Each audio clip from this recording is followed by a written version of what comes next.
Eu não sei vocês, mas muitos dos meus sonhos eu já não tive muita coragem de orar por eles. Porque eu pensava assim, não, se for algo relacionado à saúde, ok, a minha fé vai lá em cima.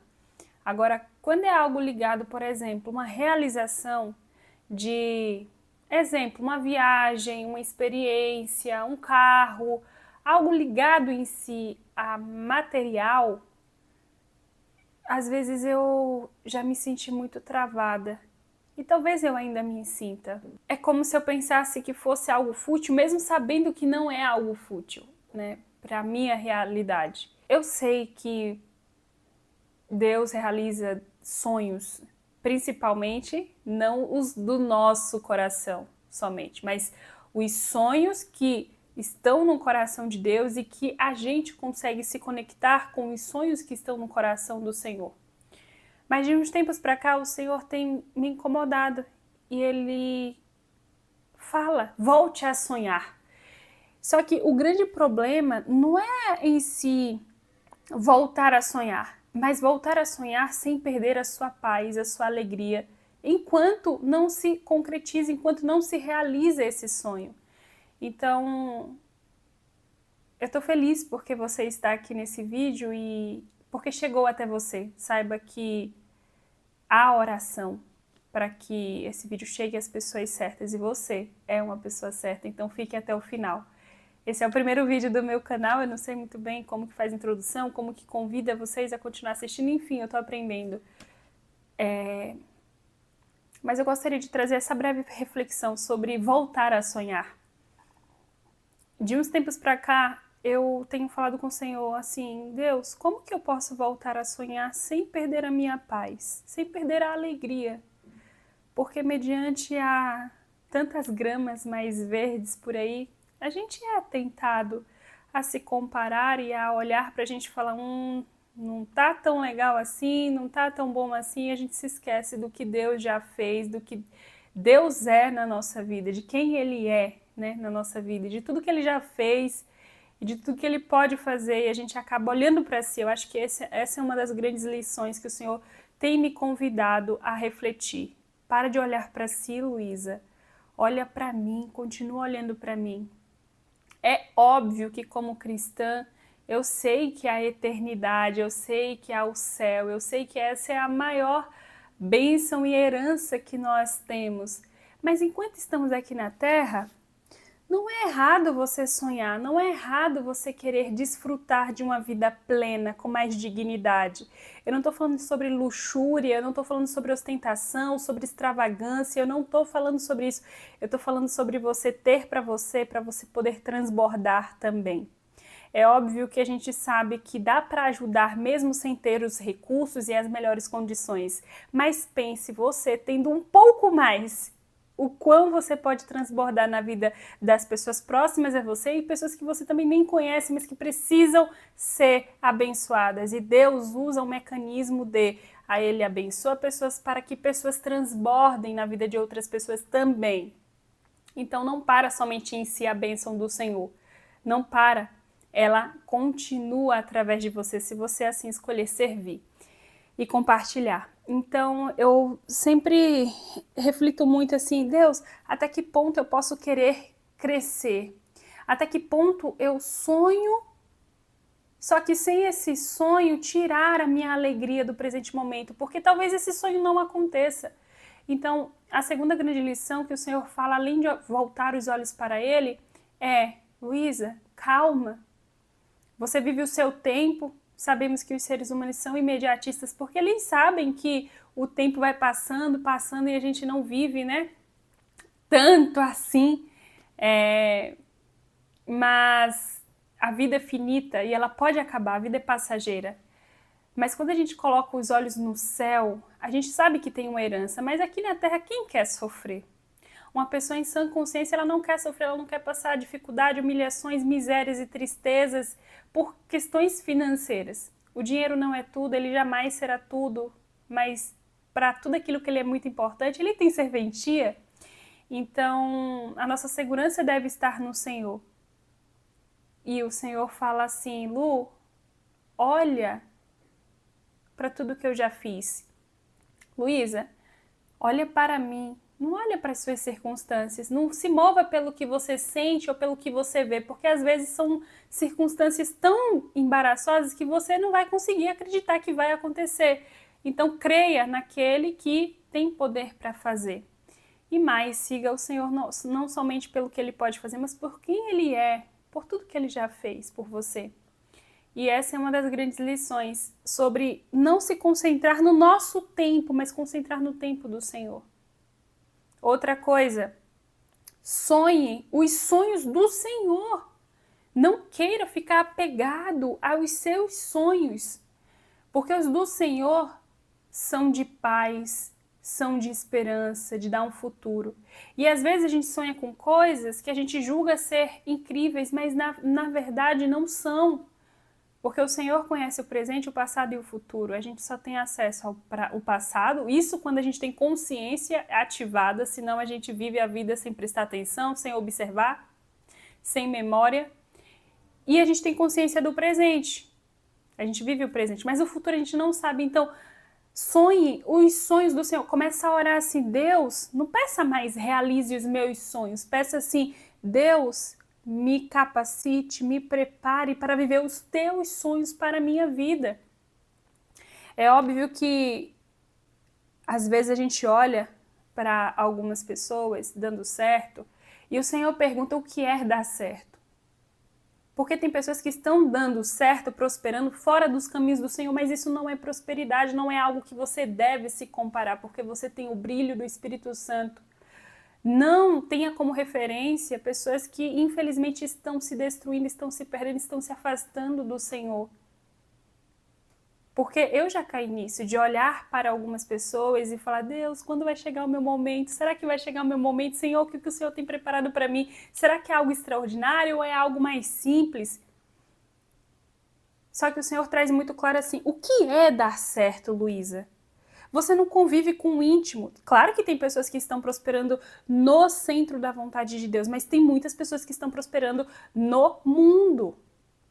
E o que o mundo traz não é coisa boa. É só tristeza, sabe? É uma felicidade passageira. Então o Senhor, Ele vem me incomodando muito com isso. Por muito tempo eu, de certa forma, parei de orar e eu sempre fui uma pessoa que busquei a Deus pela presença dEle, primeiramente porque quando eu tive um encontro com o Senhor foi para Ele preencher um vazio na alma. Não foi necessariamente para me curar de uma doença física, foi para me curar de uma falta na alma, de um vazio que só cabe Deus. Não foi para Ele me dar mais dinheiro, não foi para Ele pagar minhas contas, não foi nada disso. Eu me sentia vazia, perdida, confusa, sem um propósito, sem um significado de estar viva. E, mediante a isso, claro, depois eu comecei a colocar Deus em todas as áreas da minha vida, no profissional, no financeiro, no casamento, no relacionamento, na família, na área da saúde física, mental, emocional, em todas as áreas, no servir, entendeu? Através de missão, enfim. Mas o primeiro ponto foi me conectar com Deus por quem Ele é, não foi necessariamente pelas mãos dele. Eu queria conhecer mais a Deus, sabe? Eu nasci em um lar cristão, onde a minha mãe sempre foi uma mulher de muita fé, de muita oração, mas a gente não teve muito, assim, ler a Bíblia, a gente não ia à igreja direito, sabe? Muito raramente. Então, não tive esse contato com Deus. Eu tinha como Deus lá no céu, não como Deus, meu amigo, meu salvador. E Deus, Ele me trouxe muito essa clareza de eu sou um pai para você. E você pode pedir para mim as coisas. Só que você tem que saber pedir, principalmente confiar que eu sei o melhor para você. Às vezes a gente pede e se agarra tanto ao que a gente pediu e se esquece de com quem a gente está falando, sabe? Eu não tive uma relação assim com meu pai de falar, pai, eu tô precisando disso, e meu pai chegar e me dar as coisas. Meu pai se preocupava naquela época com o básico, que era alimentação, pagar um teto e é isso. O meu pai nunca, pai físico, ele nunca me deu muito amor assim, e hoje em dia eu olho com muito respeito e empatia, porque talvez ele não recebeu. Então eu não tenho uma dor com relação a isso, mas eu não aprendi a olhar para Deus como um pai que eu posso pedir as coisas. E quando eu aprendi a pedir a Deus, eu pedia com muita falta de ousadia, inclusive, com muita modéstia. Ou seja, Pai, que não falte o básico. Eu sempre orei por isso e é uma oração sincera, é uma oração que devemos fazer. Que não falte o básico e que não falte a presença do Senhor, principalmente, porque pode faltar tudo. Sabe aquele versículo que fala assim que nada vai te faltar? O Senhor é meu pastor e nada vai me faltar? Na verdade, não é que nada vai te faltar. A presença do Senhor que não tem que te faltar. Porque quando a gente olha para esse versículo, a gente fala assim, nada vai me faltar, mas eu olho para minha geladeira, tá faltando. Eu olho para meu relacionamento, tá um caos. Eu olho para tal coisa. Então você olha e você fala, tá faltando. Sabe? Mas o ponto é, o seu pastor não vai te faltar, o Senhor, a presença do Senhor não vai te faltar. É isso que o versículo quer dizer. Ainda que falte tudo, a presença do Senhor não pode te faltar. Dentro do seu ser, do seu lar, enfim. Então, eu nunca aprendi muito a olhar para Deus como um pai que eu possa pedir, sabe, coisas que necessariamente não são fúteis, mas que também não são de necessidade básica.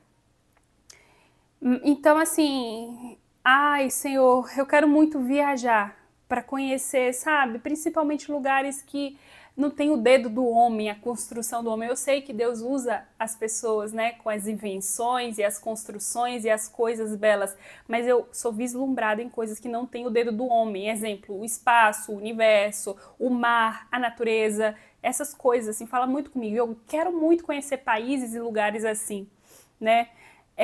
Também países que têm o dedo do homem ali na construção, na manutenção das coisas, claro. Mas eu antes não sabia pedir para o Senhor e eu me achava até um pouco tipo assim, nossa, eu vou ocupar a Deus como se Deus fosse um pai terreno aqui da terra que fica ocupado, que fica cansado, sobrecarregado com essas coisas. O Senhor tem tantas outras pessoas para atender com urgências, como se fosse uma urgência, assim, né? Uma escada de necessidades onde esse desejo meu de conhecer o mundo não fosse algo relevante.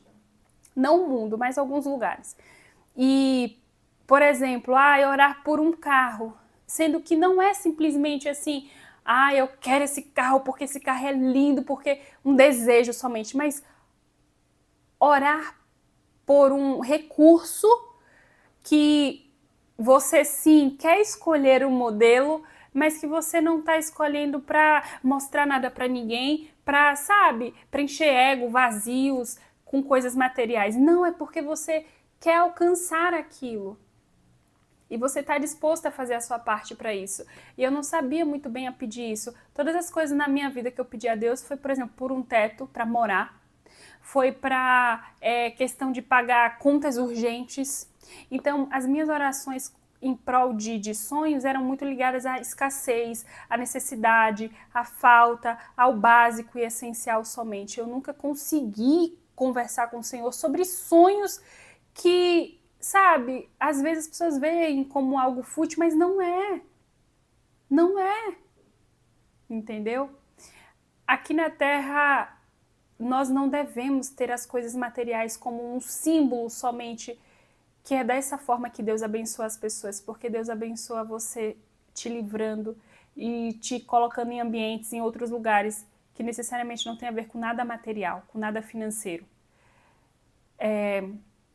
Mas a gente também tem que ter essa consciência de que não é errado, a depender de como está o seu coração com relação a crescimento, a progresso, a riquezas, a prosperidade e a recursos financeiros. Se você não tem isso como seu Senhor, como seu Deus, não tem nada de errado em você adquirir bens ou até mesmo você querer viajar, você querer sonhar com, sabe? Deus se importa com os nossos sonhos, sejam eles simples ou extraordinários.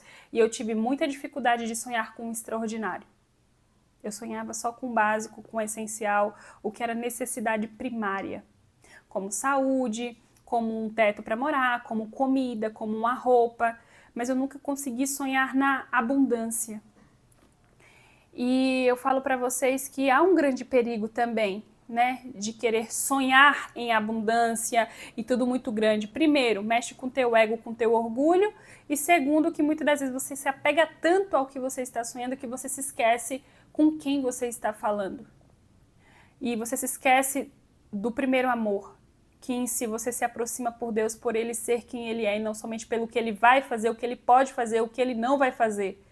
Porque senão daqui a pouco Deus se torna somente um gênio da lâmpada mágica, sabe? Ou até mesmo aquela música de criança da Xuxa, tudo que eu quiser, o cara lá de cima vai me dar, como se Deus te devesse alguma coisa, ou como se ele fosse o seu garçom e você faz o pedido e Deus traz do jeito que não é do seu agrado, mas é o perfeito dele, é o melhor, mas você não consegue porque você está tão atrelado ao que você queria, ao que você pediu. E aí acaba tendo uma desconexão, um afastamento, e você começa a ver Deus, né, em uma ótica não tão boa. E você já não consegue ter, você tem esfriamento, você não consegue ter mais um relacionamento. Então há um perigo de sonhar grande, mas há também um perigo de não sonhar. Há um perigo de você ser tão miserável, de você ser apegado a sofrimento, a derrota, porque somente é dessa forma que você vai honrar a Deus. Eu já tive essa cultura do sofrimento na minha vida, onde quanto mais eu sofresse, mais eu provaria para mim e para Deus que eu sou fiel e leal a Ele. Então eu sempre me via em uma situação de falta, de problema, para estar nessa dependência de Deus, mas não como uma dependência saudável, uma dependência boa, mas sim uma dependência que eu em si estava me sabotando, estava me limitando, estava ceifando o crescimento que até mesmo Deus projetou, sabe? Então eu tenho orado muito ao Senhor assim, Senhor, me permita sonhar aquilo que o Senhor tem para mim. Nem mais, nem menos, Pai. Me permita ter os olhos no céu e não somente aqui na terra. E enquanto o Senhor não volta, por favor, Pai, me permite acessar os recursos, os ambientes, as pessoas, para que eu não viva misérias e pobrezas, mas que se eu passar por momentos difíceis, que eu ainda assim continue sendo leal e fiel a Ti. Mas não deixe eu dificultar a minha vida, Pai, pelas minhas próprias mãos. Não deixe, Senhor, eu dificultar a minha vida pelas minhas próprias mãos, sendo que o Senhor tem planos incríveis para nós. O Senhor, de fato, prometeu que não seria fácil, mas que o Senhor estaria conosco. E essa é a minha oração para o Senhor. Que eu sonhe sim, porque isso move o ser humano. Se você não sonha, poxa, você acorda todo dia a mesma coisa, você se torna uma pessoa sem sonhos. Isso move o ser humano. Mas também não sonhe algo tão distante que vai te roubar a paz, a saúde, a tua família, o teu relacionamento com Deus. Por que se Deus não fazer? E se Ele fizer uma coisa diferente? E se demorar para acontecer? Sabe, o nosso imediatismo, a nossa pressa, a nossa ansiedade às vezes é o que atrapalha. A não percebermos com os olhos espirituais que assim as coisas estão acontecendo. Mas porque a gente está tão preso ao nosso plano, a gente não consegue viver os planos do Senhor, que são de paz e não de caos, de morte. Eu oro ao Senhor para que esse vídeo chegue nas pessoas certas e que você sim sonhe, não sonhe só com o básico, com o que é necessário. Sonhe, mas investigue, porque o coração do homem é enganoso. Peça sempre ao Senhor, Senhor, me permita acessar aquelas bênçãos que o Senhor tem para mim, as dádivas, as misericórdias, a sua graça, que acrescenta vida e não morte. Pai, me ajuda a sonhar os teus sonhos. E se for preciso que eu abaixe um pouco a minha expectativa, não porque o Senhor não pode fazer, o Senhor pode fazer infinitamente mais, o Senhor é Deus. Mas para que eu não fique angustiado, esperando somente ir para ser feliz quando esse sonho acontecer. E se ele não acontecer, eu vou me frustrar porque eu criei uma expectativa, eu vou me decepcionar. Então me ajude, Pai, de certo modo, a baixar a minha expectativa e ser surpreendido por Ti também. E Senhor, se eu só estou cultivando miséria, dor, porque eu tenho crenças que foram enraizadas por conta da minha família, por conta do ambiente, por conta de pensamentos, né, sociais, enfim, por conta de crenças espirituais, que o dinheiro é ruim, que isso, que aquilo, que eu não posso ter nada, porque aquilo vai mexer comigo e tudo. Senhor, me mostra realmente se eu não estou pronto para ter resultados materiais e financeiros. Porque se eu for ter resultados materiais e financeiros e vou me afastar do Senhor, eu prefiro não ter. Eu prefiro viver com o mínimo. Mas, Pai, se o Senhor me fortalecendo, me preparando, o Senhor tem bênçãos para me entregar, não permita que eu ceife isso e me afaste disso. Porque o Senhor vai amadurecer o meu caráter, vai moer o meu ego, o meu orgulho e vai me tornar uma pessoa para abençoar outras pessoas ainda mais. Se você já abençoa com o pouco que você tem, imagina você tendo mais recursos. Então, Senhor, me dá as intenções certas, purifica a mente e o coração, para que eu não viva misérias, tristezas, sofrimentos e mais dor, porque o mundo já tem isso. Aí imagina você, por crenças limitantes, por bloqueios mentais, emocionais e raízes na questão do espiritual ligadas à dor, sofrimento, e que só assim você vai estar sendo obediente, você vai estar dependendo do Senhor, você vai ser fiel e leal a Deus. Somente quando você está sofrendo, você só vai viver isso. E às vezes você está vivendo sofrimentos que não foi direcionado por Deus. E Deus em si, Ele não quer o nosso mal. Ele usa dos problemas que acontecem em decorrência do pecado, das nossas péssimas decisões. Ele usa tudo isso como uma escola de treinamento. Mas não pense que o Senhor em si quer te ver sofrer. Que Ele é um Deus severo, punitivo, que está lá em cima só vendo você errar, só vendo as calorias que você está comendo a mais e está lá para te punir. Não que Deus vai te punir. A gente ouve essas coisas quando é criança, né? Deus vai te punir, Deus vai te dar um castigo, Deus vai te castigar. Não, Deus não é esse Deus. Deus é Deus de amor, Ele é de ordem e justiça também. Que esse vídeo tenha falado com você. Escreve aqui abaixo algo que marcou você. Eu fui falando aqui, enfim. É o primeiro vídeo, vai ficar registrado e eu espero que o Senhor utilize dessa ferramenta para chegar nas pessoas certas que precisam desse direcionamento. Volte a sonhar, mas volte a sonhar no centro da vontade de Deus. E não os seus sonhos, sonhos do Senhor. E óbvio, não jogue para o céu resolver tudo, você tem que fazer a sua parte. Estudar, trabalhar, descansar, se conectar com as pessoas certas, com os ambientes certos, buscar o conhecimento certo, as ferramentas certas. Não jogue só para Deus resolver, porque você tem livre-arbítrio. 30% depende de você, 70% é o Senhor. Não duvide da capacidade do Senhor, mas você tem que estar no processo para que, através de ti, outras pessoas sejam abençoadas. Para que não seja o seu ego, o seu orgulho, a sua arrogância, a sua ganância, não. Mas que você seja movido por uma vontade colocada em você através do Santo Espírito do Senhor, para que tudo, recursos, dons, talentos, todo o seu ser, a sua vida, seja em prol de desfrutar, sim, mas principalmente com os olhos na eternidade, no céu. De desfrutar, de conquistar, sim, porque isso move o ser humano. Se você não tem objetivos bons, você vai ficar correndo atrás do vento, você vai ficar fazendo besteira, mas que seja também para abençoar outras pessoas, não seja somente pensando no seu próprio umbigo. Tudo bem? É isso, um beijo no coração de vocês e até o próximo vídeo.